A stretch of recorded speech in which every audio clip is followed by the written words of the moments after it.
So pig butchering is what law enforcement describes a specific type of scam orchestrated by Chinese organised crime groups out of compounds in Southeast Asia, at places like Myanmar, Laos, Thailand, Cambodia, Philippines, and more recently in Dubai. And these are compounds of probably 1,000 plus workers sitting in offices all day, every day on their iPhones, making connections with Australians, building relationships, sometimes romantic, sometimes business relationships, but building a relationship with a victim and then luring them into investing into cryptocurrency.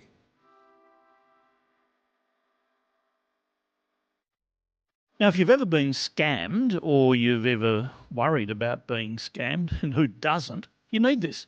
About to speak to a man whose life's work is really tracking down and recovering money from scammers. Yeah, recovering money. Most times it's gone, but he has a record of finding it. His name is Ken Gamble. He's chair of a company called IFW Global. He's a private detective. Now, when you think about a private detective, you probably think about somebody in an overcoat with a camera peering through a motel window to catch somebody in the act of adultery. Fortunately, the divorce laws have changed. That doesn't happen anymore. But the private investigators still exist and do a lot of work. Ken Gamble is a man, well, he's arguably becoming one of the best known private detectives in Australia. Unlike most, he does not have a background in the police force. He's been various things, including an auxiliary firefighter, a reservist in the army, a boxer. He's been involved in many high-profile cases. He's been on TV often. His work on scammers has been successful, and it's clear from evidence he gave to various parliamentary committees. He doesn't think enough is being done for average Australians to protect them first and to get their money back second and to catch the crooks third. He's been shouting about this for many years. And, well, if people had perhaps listened earlier, there would have been fewer victims. The first 4 months of this year, scams took nearly $120 million out of pockets in this country. There has been a 28% increase on the previous year. Now, there's fewer scams, there's more money going out. Social media scams specifically doubled in the first half of this year. Ken Gamble has been warning this would happen, and it is. Ken Gamble, thanks very much for speaking with us. My pleasure. I'd like to get straight to it. We'll get more on your background later, peering through windows or whatever you did as a private investigator. Scams growing, changing, but you've been warning about this for years, haven't you? I have, Neil. I have, and it started a long time ago, actually back in 2007 when I started getting involved in investigating scams. It was the Rugby World Cup ticket scam in France, and then the world ticket scam of the Beijing Olympics in 2008. So I went public back then initially. Started to go public repeatedly after that time, warning the police and the government that online scam and internet-related crime is going to become one of the greatest threats to national security all over the world. And about 13 years ago, I made a public appearance at a Western Union conference, and I made a comment to a journalist that police had lost the battle with scams at that point. That was 2012. And within a few hours, it was headlines in the Daily Telegraph. Internet fraud watchdog says that police have lost the battle of scams. And I was heavily criticised by police. I even received a phone call from Cole Dyson, the head of the fraud squad, criticising me for making that comment, saying that we've got no problem with scams. We're well and truly on top of it. But of course, that was far from the truth. But have they listened to you yet? You've appeared before all these parliamentary committees and the rest, and pretty much, I think the most recent one was last year, and the message is still the same. They're not on top of it. No, and the problem with law enforcement and the way in which it functions is it's very reactive. You know, they react to crimes after they're committed. Police don't do a lot of proactive enforcement. They do in the world of drugs and terrorism. They do a lot of proactive work in relation to even child exploitation. You know, those types of crimes that are regarded to be crimes against children or vulnerable people or even national security concerns. They do proactive work in relation to those crimes, but never fraud. And what nobody ever saw coming was that fraud was going to become the number one income earner for organised crime, for terrorists, for all of the biggest criminal enterprises on the planet, and that's exactly what's happened now. Well, are they doing enough now? Is enough? Are they on No, top of no, it? No, nowhere near it. Nowhere near it. Nowhere near it. They have launched Operation Firestorm at the AFP. They've launched at the JPC3 several months after I testified. I testified in May last year at a Senate inquiry as to the catastrophic failure of our government to protect Australians. And within a few months, they had launched an anti-scam task force at the JPC3. And they are very busy and they are tackling scams, but they can only really look at a small portion of the amount of scams that have come in. And plus, a lot of the damage is done. Over the past decade, just about every vulnerable Australian in this country has been targeted by a scam. So they've cleaned them out. Billions and billions of dollars has been cleaned out of vulnerable Australians. So it's too late. The ship has sunk. Well, that means millions of people, quite apart from the money, have been victims, because it can be devastating stuff. And perhaps some of that could have been avoided? All of it could have been avoided. There's only a handful of syndicates that have been causing this destruction and damage to Australia. The Israeli crime groups are putting up all the ads on Facebook. The Chinese are doing the pig butchering love scams on WhatsApp. Sorry, what's pig butchering? What's that? So pig butchering is what law enforcement describes a specific type of scam orchestrated by Chinese organised crime groups out of compounds in Southeast Asia, at places like Myanmar, Laos, Thailand, Cambodia, Philippines, and more recently in Dubai. And these are compounds of probably 1,000 plus workers sitting in offices all day, every day on their iPhones, making connections with Australians, building relationships, sometimes romantic, sometimes business relationships, but building a relationship with a victim and then luring them into investing into cryptocurrency. Okay, and that's a bit like a crook's call centre. Yes, it is a call centre. It's a big call centre. The reason they call it pig butchering, it comes from China. This particular scam started in China, and there's three stages to butchering a pig. There's finding the pig, there's grooming the pig, and then butchering the pig. So that's the three stages of pig butchering, and they've coined that phrase because of the callous act in which they find the victims, they then groom the victim, and then they financially butcher the victim. So pig butchering has become a global phenomenon. And is this, are you talking about investment scams, or are they doing the lot through this system? All investment scams. It's luring people into making an investment into a cryptocurrency platform, and what they're very sophisticated, and they make the victim believe that they're making a lot of money.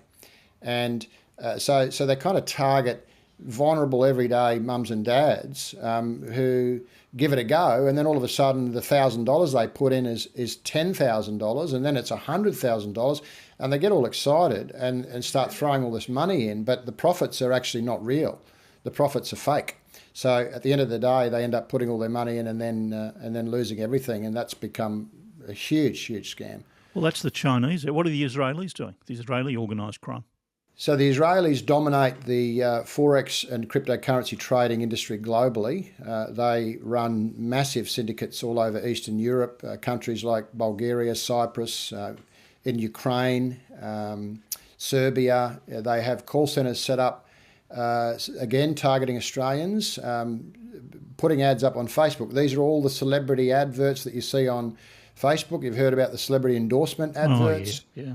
That pop up all over Facebook. Well, the Israelis are behind those. This is an Israeli-born sort of very unique and very sophisticated scam. So they promote it on Facebook and Instagram, and then when someone joins, they immediately get a call from a call centre in the Philippines or in Eastern Europe from a customer service operator helping you to start trading. And again, they make it look like you're making a fortune. You said targeting Australians. They're targeting people around the world, I suppose, but is Australia a particular target? Yes, number one target in the world, and we have been for a number of years. And I've interviewed various criminals from different countries that we've arrested during operations, and I've asked them straight, why do you target Australia? And their answer is always the same. We have the most luck in Australia because Australians are the easiest to trick. Why? They're the easiest. Why? What's wrong with us? Why? Well, because it's not. Well, it's bad that all these people are getting defrauded, but it's a sign of what sort of country we are. There's a lot of honest, hardworking, trustworthy people in this country, and that's the reality. Is that a majority of this country is honest, hardworking, trustworthy type of people that could never imagine that someone could get on the phone and tell you this incredible story. And the level of deception that has been perpetrated by these gangs has never been seen before in Australia. So these vulnerable people don't understand that this actually could exist. Well, is the police and government inaction or slowness to act, is that part of the reason Australia's a target as well? That's the core reason why Australia's a target. So we're gullible and honest, decent people, and we're not being protected by the system. No, because the system was never set up to investigate these type of crimes coming from a foreign-based, international cross-border syndicate. Because when someone gets defrauded and loses their life savings, they go down to the local police station, whether it's Melbourne, whether it's country Victoria, whether it's Perth, anywhere in the country. They go down to the local police station and make a complaint. And as soon as the police look at the case and they say, well, you've dealt with someone overseas, there's nothing much we can do. It's out of our jurisdiction. So they won't investigate it, and if they do escalate it up to the AFP up until very recently didn't have the ability to investigate it either. They had no mandate to investigate fraud against individuals in Australia. That's just the way the rules were. But if you defrauded a Commonwealth Government agency, then of course you'd have the AFP all over you. So but that's all changed since last year, since they launched the Operation Firestorm at the JPC3. Well, you mentioned Chinese, Israelis, Nigerians are still in it. These are the people who used to send me faxes 15 years ago saying they had $20 million for me. That's right. The Nigerians still play a part, but they're not in the top three. They'd be probably number 4. So the third biggest group that's targeting Australians is the British. So the British classic boiler room fraudsters, the Wolf of Wall Street, the slick-talking, posh British accent, selling stocks and shares and promoting an IPO, with American corporations. So they are still getting the most amount of money out of investors because they're targeting high net worth people that would never normally invest or take a risk with their money, but someone may have just got their superannuation cashed in. They want to put it into a safe term deposit, for example. They might want to buy a bank bond. They don't want to send their money overseas. They just want to put their money into a bond.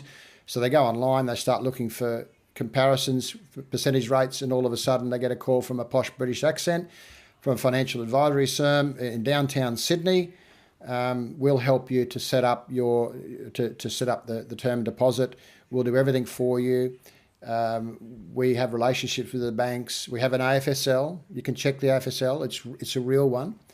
And all of a sudden, what's an AFSL? Australian Financial Securities, Australian Financial Services Licence. Okay. So ASIC regulates anyone that offers investments. So they have a real one. Is it? They have one. They have a real one. Yeah, these days they're setting up companies, putting directors into the companies, obtaining an AFS licence, and using it. We're just investigating a $25 million fraud right now, which they used a real financial services licence. And the director of the company is a criminal. Well, how do they get the licence? Great question. That's something we'll be asking ASIC very soon. They actually rent the licence from another licence holder, and they pay several $1,000s a month to rent it under what's called a corporate authorised representative. So it's a legal licence and a proper licence which they've borrowed, and people, of course, you check it out. It's legitimate. It's a legitimate licence. Correct, and that's what's been happening. So the sophisticated investor who doesn't want to take a risk with his money does his due diligence, finds out that the company has got an AFSL, and all of a sudden he's sending millions of dollars into the bank account, which is also an Australian bank account under the company name. And within 24 hours, that money has gone off to a crime syndicate in Hong Kong. It's gone to an account in Hong Kong and then distributed through cryptocurrency to crime bosses around the world. It's interesting you mentioned the British link. It can be difficult. I mean, we're not going to get much luck dealing with the Chinese police in terms of tracking something down. But surely the British, there's a lot of cooperation between Australian and British police. Can't they get onto it together? And that's the big problem, Neil. That's the problem, that the British police, it's outside of their jurisdiction because all of these British gangsters are not in England. None of them are in England. They're in Southeast Asia. They're in the Philippines, Cambodia, Thailand, Indonesia. They're all over Southeast Asia. They would never base themselves in England because they'd be vulnerable to British law enforcement. So they're very clever. They set themselves up in places, third world countries, where they can live the life, and they target Australians from those countries where the laws are weak. Is greed behind this? I mean, is there an element of... I was always taught, and I'm financially illiterate, I'm a financially very careful person. I reckon I work hard for the money. I'm not going to give it to anybody else easily, perhaps too much so. But I was always told if it looks too good to be true, if the interest rate's too good and they're telling you it's no risk, and if it's double the interest rate than you can get in a legitimate place like the local bank, be suspicious. But is greed underlying this, do you think, by the people being conned? It's definitely part of it. There are certain individuals that get scammed that are just doing it purely by greed. You know, they're just trying to get as much money as they can, and certainly there is a part of it. But what we see in a majority of cases, it's not greed at all. These are people that went out. These are hardworking mums and dads of Australia who are honest and trustworthy people who have gone out to put a secure investment into a bank bond or something of that effect, or buy some shares. This is a very conservative investment that they've sought to invest in, and then been scammed. So these are not people, these are risk adverse people. These are people that would not normally take a risk, and the only reason they put it into this particular bond was because it was only 2% higher than the standard bank. That's clever. So the criminals are very clever. They just make it a couple of percent more, not something ridiculous, that they'll offer these investments where they're just getting that little bit better deal. And so you got investors coming along that are doing their due diligence, they're doing everything right, and they're not greedy people at all, but they still fall victim to a scam. I was reading that so far this year, investment scams on social media have doubled in Australia, and up to about $23.5 million already. Social media alone, investment scams have doubled. Same groups doing that? A majority of investment-related scams. So on social media, you've got every type of scam. You've got so many different types. But when you look at the majority of where the money goes, it's in investment scams. So if you look at the three groups, and I'll include Nigerians in there because the Nigerians have resurfaced recently very heavily doing cryptocurrency scams, but they're not as sophisticated as the Israelis or the British. Probably a little bit better than the Chinese, because the Chinese have to employ English-speaking people, so they can't do the scams themselves. They have to rely upon others who can speak English, because they're targeting Australians. So those scams that you see on Facebook and all these online social media scams, you've got a majority of those scams coming from those four crime groups: the Nigerians, the Chinese, the British and the Israelis. That's a majority, and we know that because we've tracked hundreds of them, and a majority of them come back to a syndicate that is run by one of those four crime groups. And then you've got some other groups like Eastern Europeans, Russians, Ukrainians. You know, you've got a smaller minority of criminals that also do those scams, and increasingly we're seeing scams perpetrated from Australia on other Australians. So we're seeing a lot of scams come out of the Gold Coast, for example. Yeah, and they're Australian crooks, are they? Australian crooks doing the same sort of scams, but now doing them onshore because of the difficulty in, the police response is so slow that they can run their scam for 3 months, shut it all down, pocket $1 million or more, and then get on with the next one. And by the time law enforcement come along, they're gone. They're long gone. We must be talking about in a year internationally billions and billions of dollars, are we? Yeah, about $5 billion in the last few years that's gone out of Australia into the hands of criminals and terrorists. What about heaven knows we guess what the terrorists are using it for. But and if you expand that to the rest of the world, I see Australia as a world leader, but we're in the billions each year, I assume.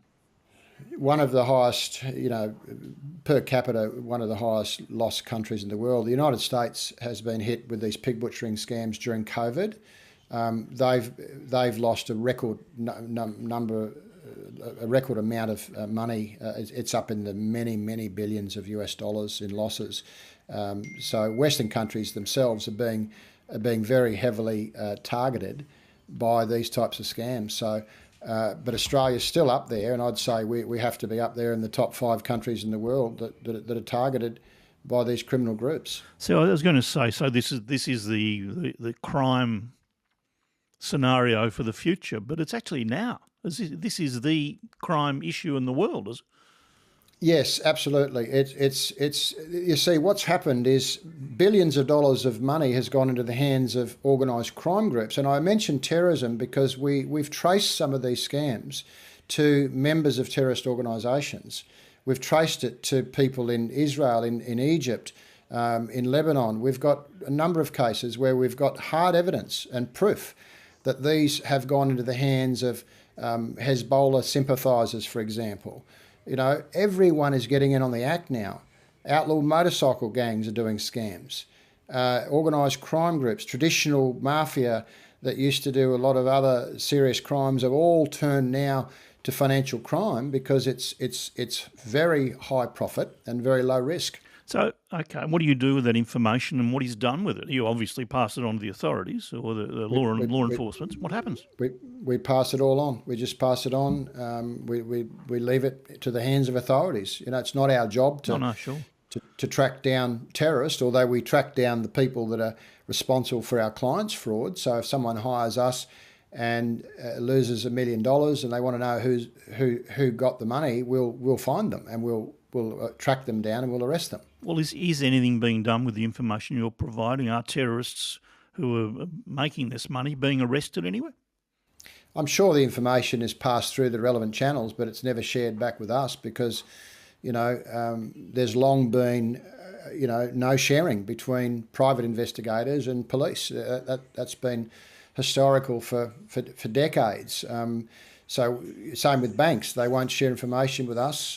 When our client loses millions of dollars, the money goes into an Australian bank. We can't get information from the banks. They suppress our ability to get information to chase down the criminals. But you're a fully licensed operator yourself and the organisation. I mean, there's no questioning your credentials. Correct. That's right. But every bank in Australia will tell you, no, we're not allowed to do that because of banking secrecy. We can only do it through a subpoena. So they send the victim to court, who's just lost their life savings and has no money left, to spend another $20,000 on lawyers to get the information, which could just easily be handed over. A couple of specific scams. There's mention in the past day or so about concerns about crypto ATMs and the amount of money being scammed through. Now, I didn't even know crypto ATMs exist, but apparently there's more crypto ATMs in Australia, and they're not all crooked, but more crypto ATMs than there are some banking ATMs. What happens there? What is a crypto ATM? Well, it's where you can go and you can exchange your money for cryptocurrency, and then you can use that cryptocurrency for goods and services because a lot of people now are choosing to use cryptocurrency to pay for goods and services online. It's also used for illegal purposes. I mean, they can't control what happens to the ATM, but the crypto ATMs are just really like a giant iPad. I mean, they're just connected. They have a back-end connection with exchanges, but it's just really a computer. It doesn't spit out money, but it's connected to an exchange, and you can purchase money from those exchanges. Now, just recently I heard that some of these cryptocurrency ATMs have popped up in all sorts of places, including a hydroponics store. So they're appearing everywhere. And of course, the government can't really do much to stop it because of the way that cryptocurrency has proliferated in Australia and will continue to do so into the future. Well, what's the scam here, though? Do you actually get the cryptocurrency or are you losing your money? Oh yeah, no, there's no scam with the crypto ATM is just a facility to be able to exchange your real fiat money into cryptocurrency. So if you want to take money out of your own exchange, you want to cash it in. Say you've got an account with a crypto exchange that has a relationship with an Australian bank, then you can go and take money out of that ATM, the same as what you can do with a bank. So instead of taking money out of NAB or Westpac out of an ATM on the wall, taking your cash out of your bank, the ATM, crypto ATM, you're just taking it out of your cryptocurrency exchange. It's the same philosophy. I was reading another report today, and this is a whole different area, talking about cruel, the romance scams. A gentleman, though, I think he was in his 60s, scammed out of $1.4 million. How do they work, and how common are they, the romance scams? These are also very common. The Nigerians definitely take the number one spot for those. The relationship building over a long period of time. They're very cunning. They're very well trained at these types of building relationships. And relationship scams and romance scams are long term. You know, they sometimes we've seen these go for 2 or 3 years. The relationship and the victim thinks that they're going to marry the other person, and they're even making wedding plans. But of course, it never eventuates. But what happens again? It's vulnerable Australians who are not aware that they may become separated or divorced, or they may, you know, in their older years they may get lonely, and they may go on a dating site and meet someone who they believe is the person of their dreams, and that person's actually a scammer putting up a fake profile, and then they develop a relationship, and the person starts to groom the victim by giving them compliments and telling them how beautiful they are, and then the perpetrator will start coming up with all sorts of reasons why they're in financial trouble, they need some help. A common one is that they're in the US Army and they're based over in an area of conflict, and they're not allowed to make phone calls or do video calls because of security reasons. So they tell the victim that they can only communicate via email. That's a classic scam. So these romance scams are probably not as big as they used to be, but they're still going. The AI terrifies, well, that's not right, but it concerns me in a lot of ways outside the scamming area. We've seen specific AI fakes, deep fakes on the Prime Minister, Anthony Albanese. One talking about an investment opportunity, which was a scam. Another one was talking about gambling legislation, which was totally fake. Is this the future? These sort of, and how on earth do you tell that's not elbow? How do you know? Well, again, it's awareness. These deep fakes are just starting. We are going to see futuristic scams. They're already coming out now. I've got people doing deep fakes of me. My company's been the subject of hundreds of imposter websites, even people purporting to be me, using my photo and using one recently I saw with me talking with an American accent. And that was used in a fraud in Denmark to take 20,000 euros off somebody. So the deep fakes are a real concern. And again, it's got to be addressed from a legislative angle, from a law perspective, because it is identity fraud, taking someone's identity and using that identity. Well, is it not illegal at the moment to do that? Well, I don't think there's specific laws for AI yet. They still need to be drafted, but there's laws on using someone's identity. If someone uses my face to commit a crime, then it's identity fraud. They're using my identity, even though it's in an AI sense. So there are laws that can be used, but there's still needs to be new legislation in relation to these types of scams, because AI and cryptocurrency, those two combined, have created a whole new crime set for these organised gangs. So all of these criminal groups that I've just mentioned earlier are now getting heavily into AI and cryptocurrencies to conduct all their operations, which gives them another unique cutting edge advantage over other criminals. So these celebrity scams, it's the same thing. Is that also AI? And I've seen a few of them on Twitter myself. People I know, David Koch, Eddie Maguire, people, and I thought, there's no way that's them, and I know that.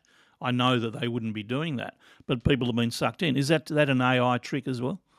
Yeah, well, what happened, they started off just using the images, just putting their image up and creating fake media stories.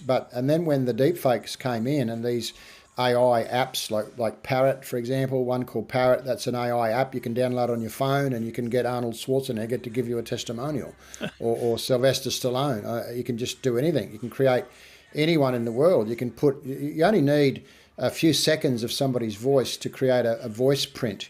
That is to create their voice and then superimpose it onto a face, and the AI program will make the lips move in coordination with what you're saying. So it's very, very realistic. So what we've seen now is we've seen a diversion of those original scams, the ones using just the photographs of Koshy and Eddie Maguire and all those.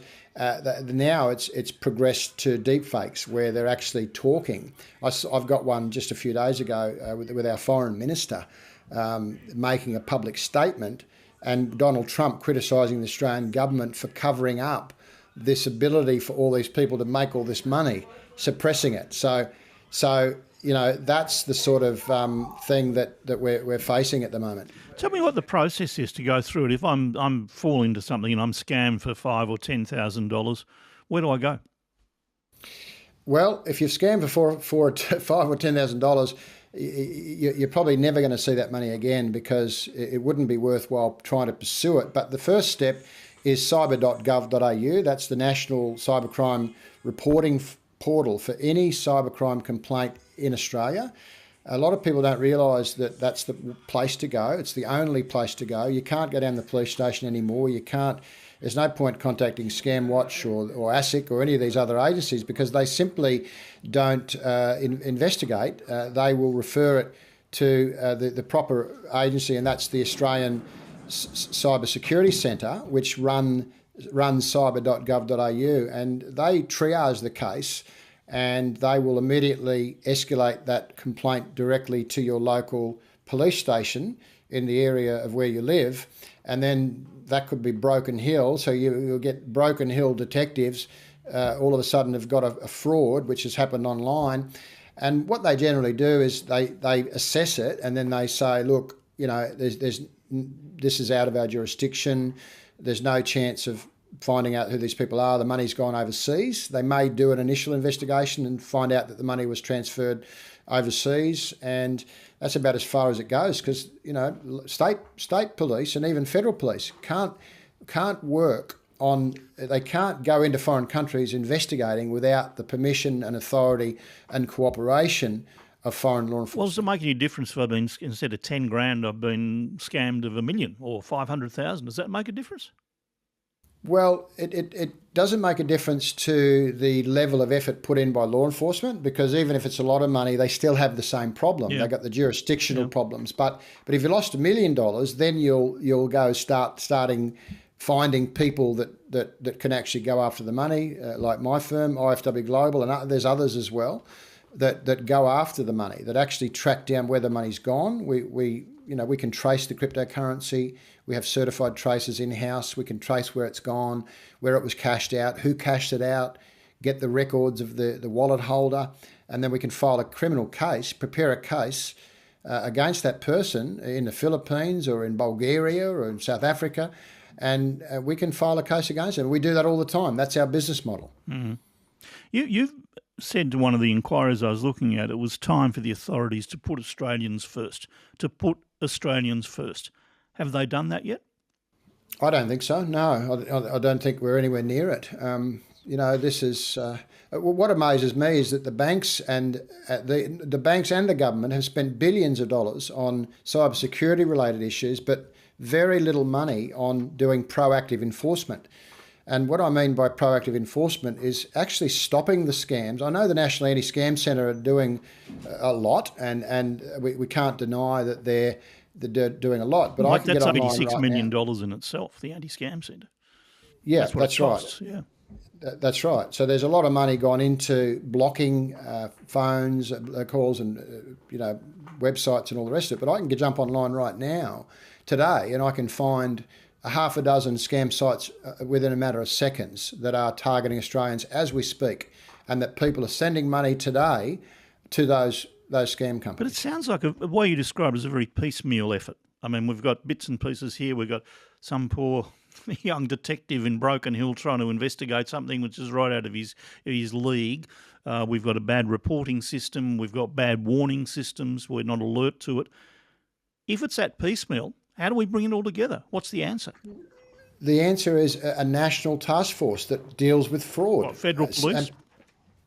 Federal police, state police, every type of individual that has the skill set to go after these criminals, and that includes cybersecurity professionals, forensic workers, crypto tracing. Not just law enforcement. Law enforcement can't do this on their own, and they're the first to admit it.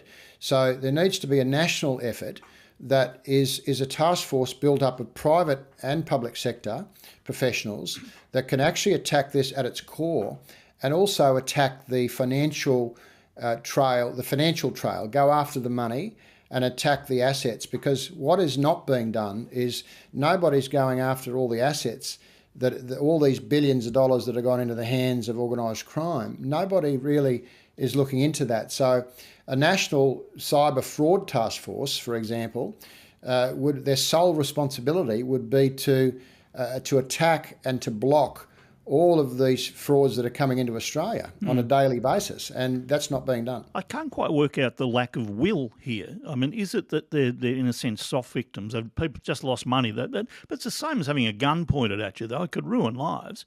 Is there not enough sympathy for the victims because they've sort of got themselves into it? Is that part of the problem? Yes, that's another huge part of the problem. For many, many years, there's been a lot of victim blaming. I've even had police officers tell me, on the quiet, just how can this victim be so stupid? How can they be so stupid? So there's this victim blaming when it comes to, and of course greed may play a part in that. Someone invests money and then they lose it all, and they get themselves into a big mess, and then want the police to clean it up. And so some of the police, their view is, look, we're so busy fighting violent crime and other types of crime, we don't have the resources to chase someone online because you've been a victim of a fraud. So for a long time there was victim blaming, but I think in recent years, with the emergence of organised crime groups behind these scams and the sophistication of them, there's been a change of perception within our government. And of course the Senate inquiry last year helped a lot when I was able to sit face to face with the state senators and explain to them the actual damage that this was doing to the community, every community all over the country, and the amount of casualties that have been left behind and the lives that have been destroyed. I mean, I deal with these victims on a daily basis and have done for years. Yeah, I was going to ask you some of the war stories, if you like, some of what you've been involved in. On your website, there's a story of an architect called Tony Camilleri, which involved a lot of money and a lot of effort. Tell me that story. What happened? Well, Tony got duped into investing money into a company called Smith & Olson, which was an American company based in Chicago. It looked very slick, posh British accents on the other end of the phone. He ended up investing into stocks and shares, and his portfolio was growing quite well. He was very happy with it. They weren't putting pressure on him. All of a sudden, he's done his $1.8 million superannuation. All of his money was in the shares. Only to discover that it was a scam. So he woke up one day realising that he'd been a victim of a scam, and they cut contact with him. And he actually asked them, he actually wanted to go to Chicago and meet them in person. They said, yep, come over and meet us. We'll be there. We'll send a limo to the airport and pick you up. And he went to Chicago. He got on a plane and went there, and there was no limo. He went to the offices of Smith & Olson, downtown Chicago, and went to the security guard, and the security guard just shook his head and said that they're not here, and you better talk to the FBI because they were here last week looking for the same company. And anyway, that luckily for Tony, he went to North Sydney detectives. He spoke to police. He ended up finding out that there was an agency at that time, which was my firm, that did recoveries, and he subsequently contacted me. I had a meeting with him in Sydney. He told me the whole story, and I already knew a lot about these syndicates because I'd already been over in the Philippines busting them years before. So I had a lot of intelligence about this type of scam and the type of people behind it. So I said, well, let's track him down. And he engaged my services, and against the advice of his family and friends, all of them said, don't do it. Don't spend any more money. Just leave it behind. Don't waste more money chasing good money after bad, He went against their will. His marriage broke up. His family were against him. Everyone was against him except me. I said, if you invest in my time and effort, I will relentlessly pursue these people. Fast forward a couple of years, we arrested the mastermind and we froze $2.2 million in his bank account in Hong Kong. And within 3 months, I had that money transferred back into $1.8 million. The money that Tony had lost, I had that money transferred back into his bank account. How? How did you do it? How did you track them? How did you do it? Or was that, a professional secret? No. We follow the money trail. So the boiler room fraud industry use money mules. They outsource all the banking to third-party contractors, third-party criminal contractors who launder the money. So what they had done is they'd hired an Israeli group from Tel Aviv, and they laundered this money through Belgium, UK, other countries, and we just chased the money. We followed the money. We started following the money trail, doing discovery applications on banks, and we followed the money trail. We found out they're all Israeli nationals that were on all the banks. So we decided to do a confrontation operation where we go to every single address in Belgium, London and Israel, 3 addresses. We confronted these 3 bank account holders all at once on one evening, all simultaneously. Now that shook them up a bit because they all contacted the Israeli guy and said, we're in trouble here, we've got all these investigators coming after us. And so the Israeli money launderer, he decided to come clean with me. He contacted me and said, I can help you, but you've got to leave my people alone. So I'll make a deal with you. I'll tell you who we laundered the money for. I'll tell you exactly who's behind your client's fraud, but you have to leave us out of it and don't go after my people. Oh, I see. So it's cost the victim $1.8 million. What did it cost him to get it back? He spent about $100,000 getting it back. Yeah, about $100,000 with legal fees and our fees. Probably around maybe a bit more, but certainly a minimum of $100,000 he had to spend to get the money back and to get to that point. And of course, there's no guarantee that you're going to get it back, but that's an example of when you do invest into going after the perpetrators, there is a chance of recovering money. Is there something that stands out to you as perhaps the saddest job you've had in front of you? I think a lot of them are sad, Neil.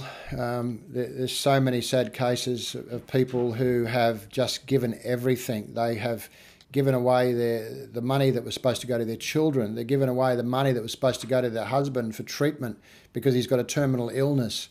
I mean, there are so many sad stories from people who are vulnerable. I don't know if there's any particular ones that stand out more than others. I have dealt with a lot of very sad cases, but I try not to get emotionally attached to these cases because there's a lot of time and effort goes into our investigations, and a lot of time and effort goes into counselling those victims as well. And we try to keep them positive and keep them motivated, and we're almost doing counselling for a lot of these victims as to how they can recover and what are they going to do in their life if they don't recover the money. How are they going to move forward? You're talking about a hell of a lot of money.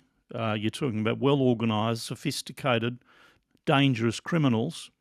Has your own life been on the line? A number of times, yes. In absolutely. What way? What happened? There's been a number of threats made to me by syndicates overseas in the Philippines and Thailand. Criminal syndicates, criminal groups that have, tried to get me to stop coming into the Philippines, for example, particularly Philippines. There's been a number of very credible threats made against me in the Philippines by local enforcers whose job it is to protect the criminal groups. And these are pretty heavy people. Some of them are gangsters. Some of them are very dangerous criminals who who are connected to organised crime groups, and so I have to use my discretion. But to be honest, that when I hear that, or I hear that people are trying to do that, it just makes me more relentless to go after them. And I have gone in and arrested some of these people that have made threats against me. One particular group in the Philippines threatened me back in 2018, and they sent me a text message saying I was on a death wish, and if I don't leave the Philippines within 24 hours, that I'm on a death wish, meaning that there's a hitman coming after me. About 3 months later, I flew back in an evening to conduct a 7 a.m. raid on the syndicate and arrested the whole lot of them. Of course, you can't arrest them though. Is it you're working with local police, eh? Correct. Yeah, no. So I was present during the arrest. When I say I'm present with the police when we kicked the doors in with a SWAT team. Have you been shot at? No, I haven't been shot at, but I've had firearms produced twice in my younger days. I used to be an insurance investigator working for GIO and NRMA and all these insurance companies, and a couple of incidences happened in my younger days. One was out at Menindee near Broken Hill. I was chased by kangaroo shooters who were firing shots in the air, I would assume, but they caught me on a property and chased me through the bushes, and about 5 or 6 of them with guns came roaring through the bushes trying to chase me off a property, because I used to do a lot of bush surveillance in those days. And the other one was in Gilgandra, where I stumbled across a marijuana plantation, trying to film someone for insurance fraud, for having a fake compensation claim, and that person again found footprints around the marijuana plantation and come out and started searching the property, and saw me approach my position, and I had to get up and run, and he went and grabbed a shotgun and came after me, and again fired shots in the air. I don't know where the shots were being fired, but there were shots fired. You obviously spend a lot of time following people surreptitiously, but your face is very well known now. How do you do it? I mean, you can't wander down the street behind them, can you? Well, I don't follow people anymore. I've got a team that does that. I've got operations running right now in multiple countries, and we just did a raid last week in the Philippines, and I'm not there. We've got other raids coming up in different countries, so I don't show my face until I walk in the door with the police.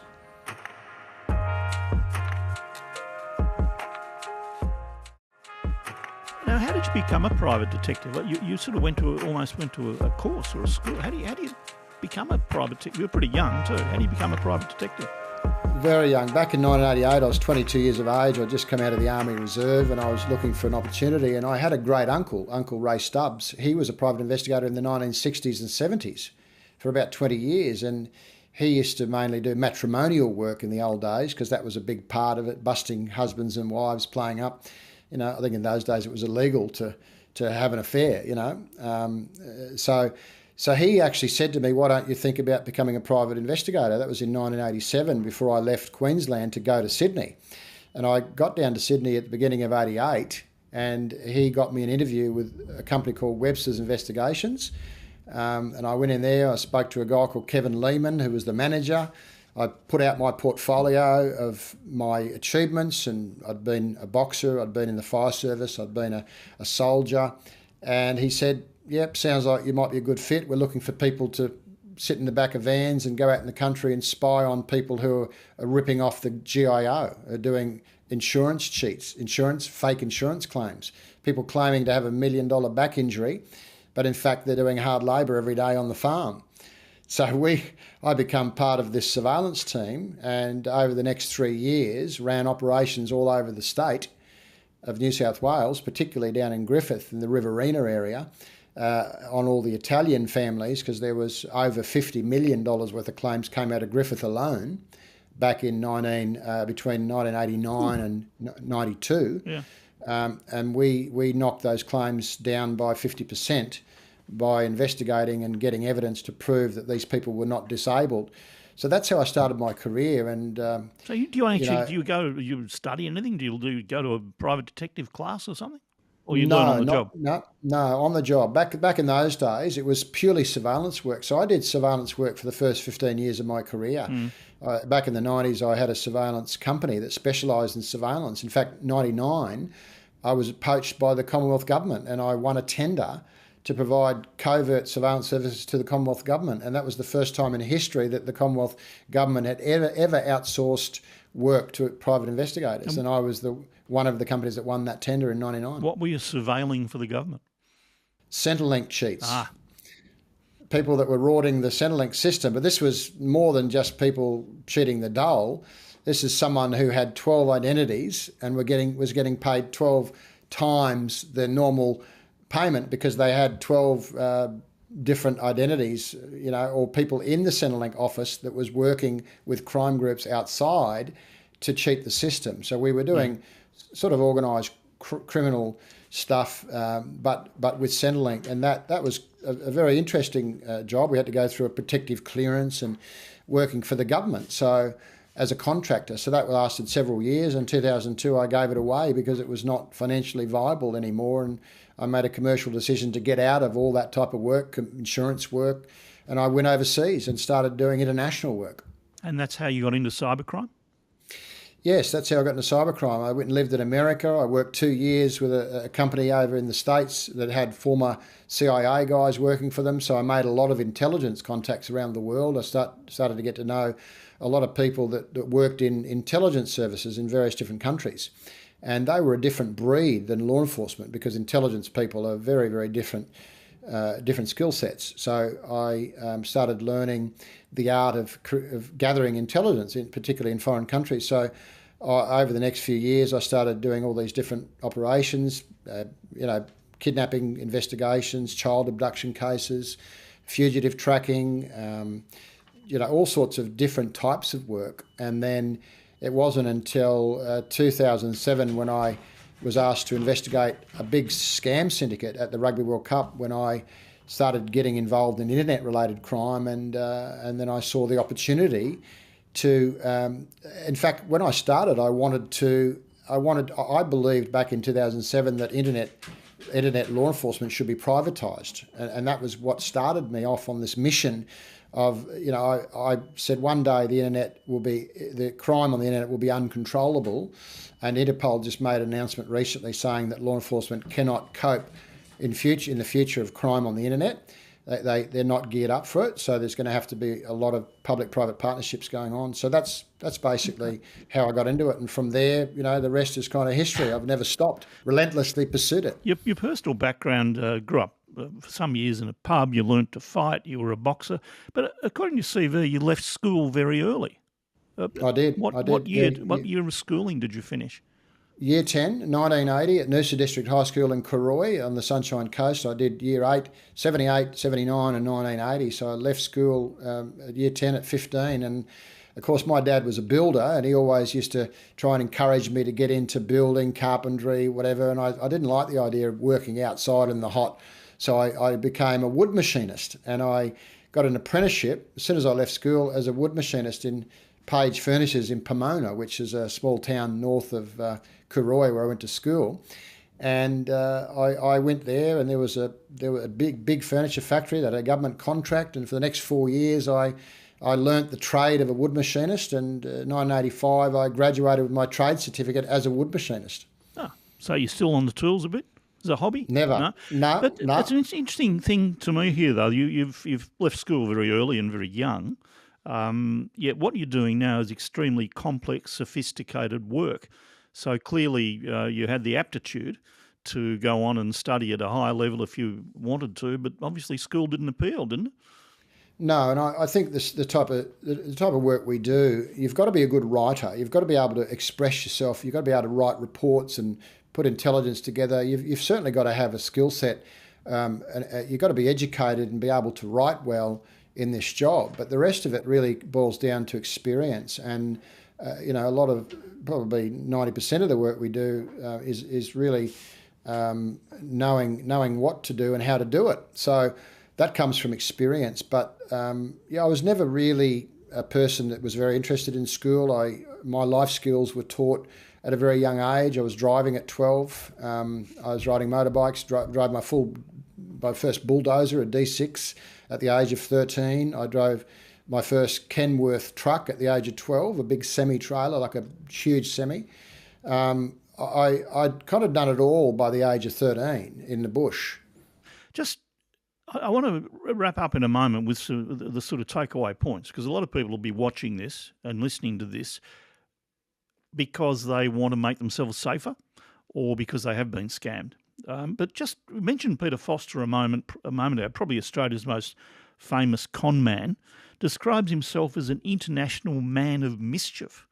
Is he in jail at the moment, by the way? No, he's not. He's on trial for a case of which resulted in him being arrested on the beach in Port Douglas, which everybody has seen the crash tackle on the beach. He's on trial, or he's going to trial. He's still going through the courts. But again, the Queensland legal system, 5 years now going through the courts, or not 5 years because he was on the run for a little while. But it just takes too long for these cases to go through the courts, and the court system is half the problem in this country.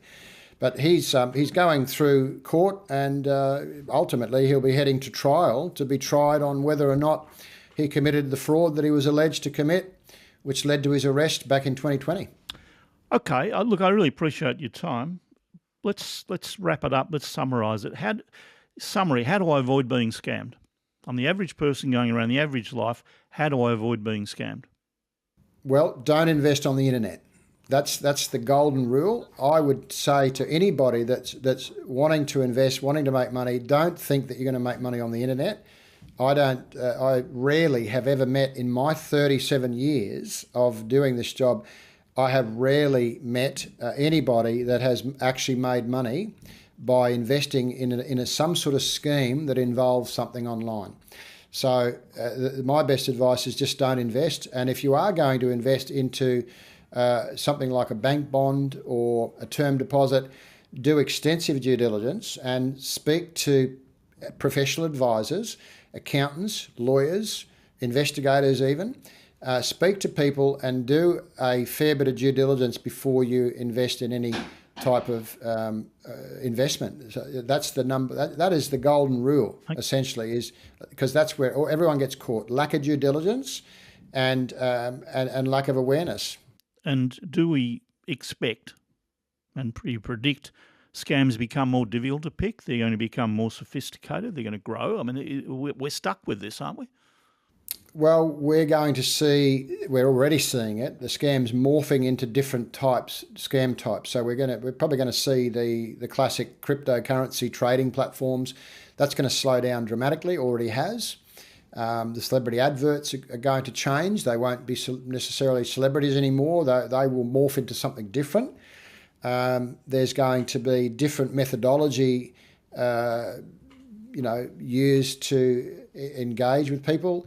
There's going to be a lot more personal engagement by fraudsters. In other words, in real life rather than online. There's going to be a lot more people committing frauds in real time, in real life. Actually, people coming to meet the victim. Those sort of frauds are on the rise again now. So I think in general, your money is precious. Keep it in the bank. Keep it invested in property. But at the moment you go risking your investment into something that has a high interest rate, or something that's online, or some particularly cryptocurrency, you're actually you're treading on thin ice if you invest money over the internet. That's the bottom line. Well, that's how the victim can avoid being a victim. How can it be better policed? If you could do one thing to say, and you've made all sorts of comparisons to various areas here about inaction, about warnings, about how many people, God knows how many people have been hurt and scammed and become victims because of official inaction. What would you do? You're running the world. What do you do? There needs to be better policing on the internet. There needs to be more regulation around people using services online. Ultimately, there should be some sort of national identity. I think we all should be identified by our face and our fingerprint. Oh, yeah, sort of an identity card, national identity card.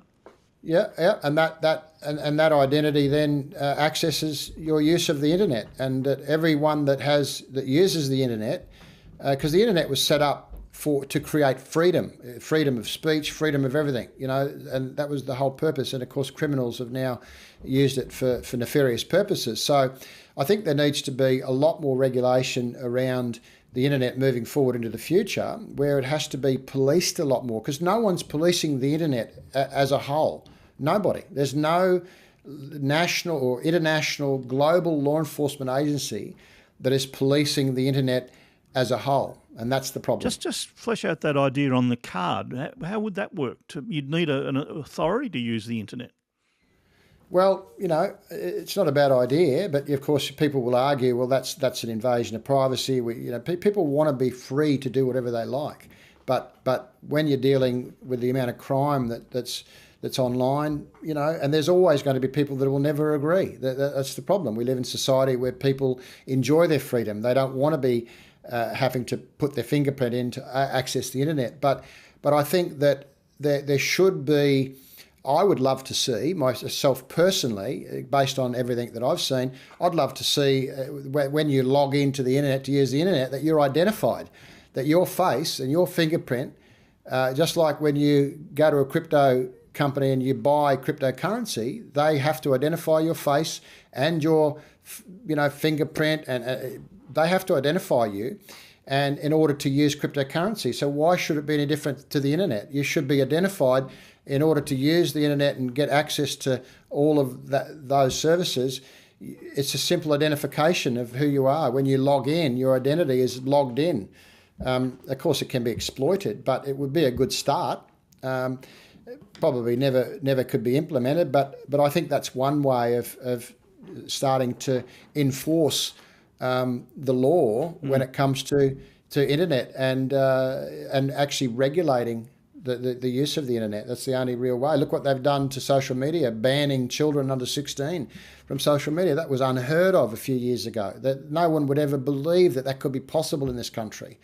And now it's happening because of the amount of crime that's been committed against children. Just a final thing that comes to mind, just as you were talking then, I assume a lot of, maybe a majority of the victims are older people, are they? Are not sufficiently internet or savvy or suspicious or cynical about being approached. That'd be true, would it? Absolutely.